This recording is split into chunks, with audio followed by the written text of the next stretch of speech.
एक बार का जिक्र है, जंगल में एक बहादुर शेर रहता था जिसका नाम राजा था। सब जानवर उससे डरते थे क्योंकि वो जंगल का बादशाह था। एक दिन जंगल में एक अजीब बात हुई।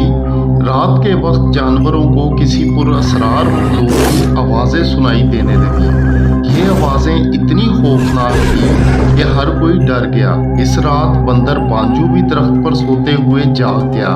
उसने दूर से आवाजें सुनी और देखा कि शेर राजा अपनी गुफा में सो रहा था। बंदर ने फैसला किया कि वो इस राज को मालूम करेगा कि ये खौफनाक आवाजें किस चीज की हैं।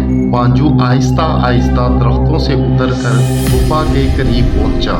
वो दिल में सोच रहा था कि शेर राजा को जगाकर अपने साथ ले जाए, लेकिन शेर को जगाने का खतरा नहीं उठा सकता था। वो दिल ही दिल में बहुत डरा हुआ था, लेकिन उसने हिम्मत की और खामोशी से आगे बढ़ा। जंगल की रात स्याह थी, चांद की रोशनी भी कमजोर थी। पांजू ने अपने कदम आहिस्ता आहिस्ता बढ़ाए जब अचानक एक तेज आवाज सुनाई दी, जैसे कोई भूत करीब आ रहा हो।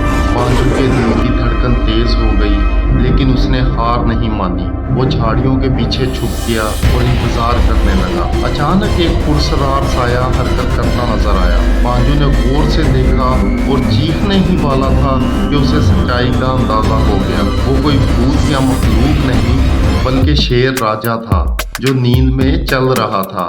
पांजू को पहले तो यकीन नहीं आया, लेकिन जैसे ही शेर करीब आया, उसने देखा कि राजा आधी नींद में जोर जोर से खर्राटे ले रहा था और यही आवाज पूरे जंगल में फैल रही थी।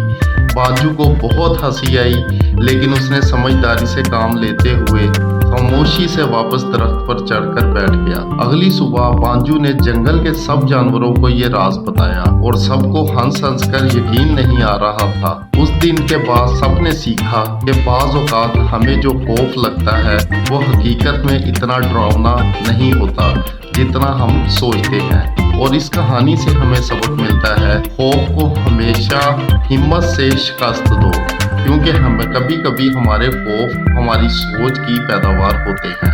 Thank you for watching mummy daddy kids.